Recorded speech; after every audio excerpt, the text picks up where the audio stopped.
I started recording too early. Awkward. Ah.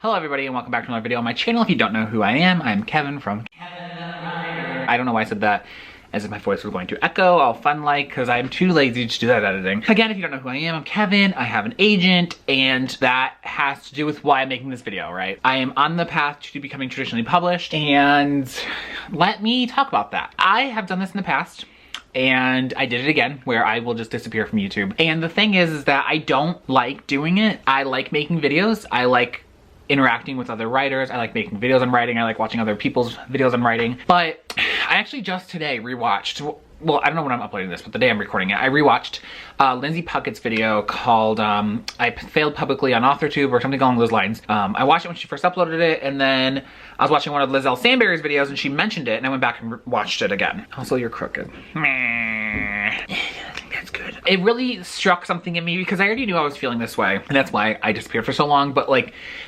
as much as this sounds crappy, but like, it's nice to know I'm not alone. Like, I don't wish publicly failing on anyone, but it's nice to know that people like Lindsay, who I'm friends with, I can, like, you know, talk to, and she understands what I'm going through. And I think that it's something that isn't talked a lot about in traditional publishing, on YouTube in particular, because I feel like when you are in traditional publishing on Twitter, if you just disappear off Twitter, like, not a lot of people notice because, like, it's not curated the same way YouTube is, and you're following my journey, whereas Twitter, you're just, like, following my random thoughts, or, like, on Instagram, you're following my random pictures. On YouTube, you're following my actual journey. And so when things don't work out, you know what's happening, you know that I'm failing, and there's something to be said about being open about this. I don't know what that means. I meant to just say I wanted to be open about this. I don't know. Being on the track to traditional publishing, especially on AuthorTube, puts a pressure on the people doing it. Whether I don't know if those are real pressures or if those are self-imposed, because I've never had someone on AuthorTube like say anything to me, except for like, where can I buy your book? Where it's like, if I had a book, it would be linked in my description. I don't have any. But no one's outwardly said, did I just push this whole bookcase? Is it gonna fall and kill me? No one's outwardly ever said anything to me. So I wanna get that out of the way right away, is I know that if you are thinking about joining AuthorTube, I know some people are nervous. People on AuthorTube generally, I mean, I would say like 99% of the time are not mean. I don't come across mean people on here. And again, if you're trying to do traditional publishing and you're thinking about joining AuthorTube, don't let this scare you away, because it is a great community. There's a lot of great people, and you can get a lot of great things out of it. But, you know, Lindsay mentioned this in her video as well, which you should go watch it. I'll link it below. That there's like this feeling of, if I don't sell something, you're here for my journey, right? And that's the next step on my journey, because I already have an agent, right? So if I didn't have an agent yet, you'd be watching me try to get an agent. But because I already have that, you're waiting for the next step to happen. That's, at least in my mind, that's why everyone's following me. It's not for me talking about just writing, it's like seeing the progression. But because I wasn't having that progression for so long, and I haven't for the whole time I've been on AuthorTube, it's really hard, and I feel this pressure that I'm putting on myself. Again, no one else is putting this on me, to be able to produce and show something that shows that my journey is progressing. And that hasn't happened. You know, I've had books go on sub, and I've had people, oof.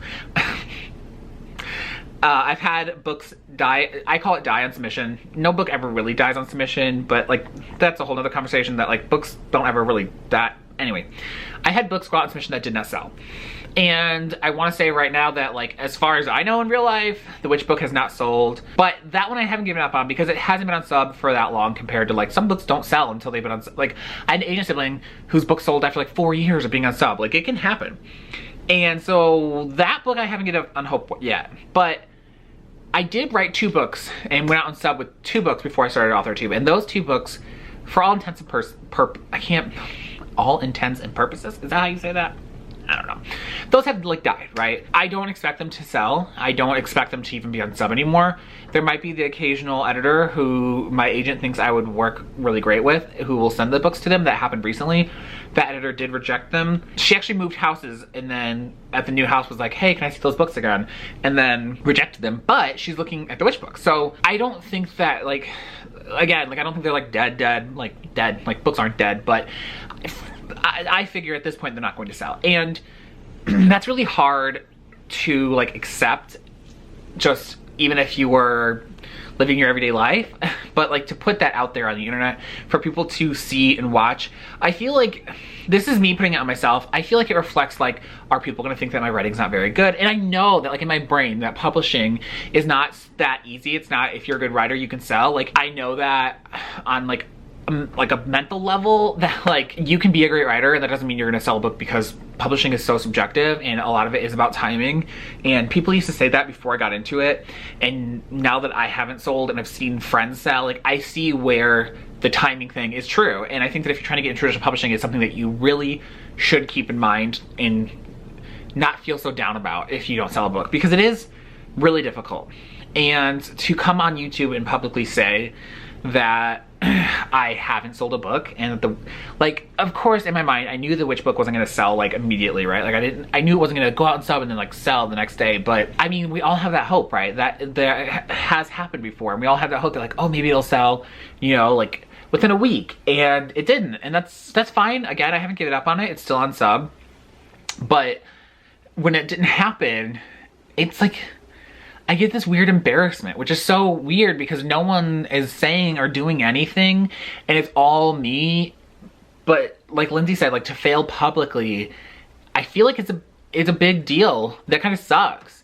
And it's similar to, I made a video called shelving a book on AuthorTube, because again, it's this whole idea that people are watching the journey, the progression, and whether or not you're self-published or traditionally published, like the people are following that journey. And I would say it probably hits people that self-publish even more, because you're hyping that book up and people are expecting it out of you. And there is that end goal that you can get to. And for you to do that, to me, it's kind of like this, similar to it not selling on sub. That people were expecting this, you were building up to it. And it's a really difficult decision, but I think that you can go watch that video if you like, I'll link it. But I will just say I think is a very personal choice per writer, and I don't think we should ever guilt or make anyone feel bad for shelving a book, because there could be many reasons behind it, personal, or you know, like their personal life, or maybe they're just not, their heart isn't in it, and that's a whole personal decision. So we should never like make anybody feel bad. And again, no one on YouTube has ever made me feel bad for not selling a book, but I have this feeling that I'm putting on myself, and it was really hard to get through. And I mean, as recent as like a week and a half ago, I like broke down and was just like venting to Damien about this, that I feel like a failure. And I know that like not selling a book does not make you a failure, but my whole life I've wanted to be a writer. Like that's what I want to do, and it just sucks. I know that it will happen eventually, but it's as long as I keep trying, right? Like it'll happen eventually. I know that, I have faith in that, I believe in that, but it's really hard to push through that. So because of that though, and because I wasn't, and I was going through all that, it made it very difficult to make YouTube videos, especially because I wasn't writing. It was hard for me to try and talk myself into writing, because I was thinking, well, what if I just waste 4 years on this book, you know, or what if I waste 2 years on this book, or I don't know what's gonna sell, so what if I write this book for a year and it just dies? And it was really hard, and because of that I wasn't writing, which is a totally wrong way to go about writing. I do believe that writing anything is practice, that you always get better, but I know that when you're in the dark night of the soul in your own head, it is difficult to get through that and to write when you're not feeling the greatest. And so I wasn't writing. So because of that, I wasn't making YouTube videos, and I just wasn't involved in any way. Like I wasn't watching YouTube videos about writing, and I feel really bad because I'm going back now and catching up on all my friends' YouTube videos, and I like love all my friends on YouTube and I love their videos, and I feel bad that like I almost missed out on this stuff that's going on in their lives when it was actually happening. Like I can watch and comment now, but like it doesn't have that same thing where like I don't get to make those same celebrations. Like my friend Lizelle, I watched her announcement video for her new book, and I felt like I kind of like missed out on the hype. Like I still congratulated her the day it came out and stuff, but I missed that hype, and I missed getting to celebrate a huge accomplishment with a friend, it feels like. And again, like she's not like making me feel bad, she's not holding this against me, nothing like that. And again, like people on AuthorTube are very understanding. I feel like a lot of creatives they struggle with different things, especially mental health issues. I know a lot of creative people do. And even on top of that, like if anything serious happens in your real life, like with a family member, that creative things tend to be the first thing to go out the window. Not always, not for everyone. There are people that don't deal with that, and that's totally cool too. But I feel like on AuthorTube, we see people, you know, disappear for a little bit because creativity is not a machine and we can't force ourselves to do it. And I think that's just something to remember too. I feel like this video is going a little all over the place, but it just sucked that I felt like I was missing out a little bit on like so much of AuthorTube for such a long time. So I'm catching up now, but again, like it feels like I missed out, and I'm glad that I'm making videos again.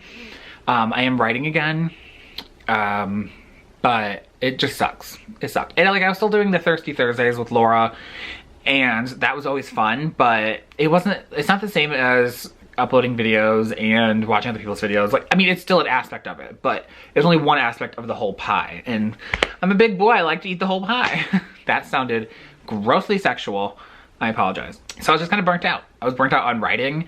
I was burnt out on publishing. I was burnt out on YouTube, and it sucked. It really did. And I feel like a lot of people on AuthorTube tend to go through this, especially right after Camp Nana. I mean, not Camp, I keep saying Camp. After regular NaNoWriMo, because it is such a huge like creative surge and push to get so much out of you that a lot of people afterwards go through this slump. And I wish I could say it was only it was just Nano that did it to me, but I was kind of already feeling like that. I think that the stress of going out and sub immediately just like shut down my brain for Nano, and then after that it was just a downward spiral from there. But again, I'm back, and I do want to say, like, I thought about not uploading this video. I thought about just going back to writing vlogs and other stuff, just pretending like it didn't exist, like the fallout period did not exist, and I'm just like making videos like nothing ever happened. But I'm trying to be really honest and candid, is that the right word I'm looking for, on this channel, because every person's writing journey is very different. But seeing and hearing other people's writing journeys, I like watching other people's, really helps me. And I like to believe that someone watching this maybe be going through something similar or did, and this might help them. I want to be honest and upfront about everything that goes into this. Like, traditional publishing, while it can be great, isn't always like rainbows and butterflies. And I want to be really honest about that. So that's why I decided to still make this video and upload it. And I can't promise that this won't be the last time this happens to me, and that sucks, because like I love being part of the community and still making videos and stuff. But I don't know, I have crazy mental health. Not crazy is a bad word. I'm watching Crazy Ex-Girlfriend right now, and it's a great show, but we don't say crazy. I have mental health that I'm trying to work on, and you know, I'm not always great. But yeah, I want to be honest and candid, I guess is the word I'm looking for here, maybe. And just honest about and upfront about what's going on with me in traditional publishing in regards to my life and my writing journey. So that's it. That's all I have to say for this video. I say that's all, but it's like over 14 minutes right now. So yeah, comment below and let me know if you've ever dealt with anything like this, or just anything similar at all. Like, I think that a lot of creatives go through burnout, because it's I think when we push ourselves too hard, it burns us out. Like, creativity is not a machine, and we need to remember that. We're not machines. We are human friggin' beings. Okay. Thank you for watching the video, everybody. Comment below if you have anything to say to me, and I'm just happy to be back, and I love you all very much. Oh my gosh! And Camp Neil's coming up so soon. I'm freaked out about that. Okay. Thank you for watching, everybody. If you liked the video, hit the like button below. And if you love the video, hit the subscribe button below. Until the next video, I will see you later. Bye!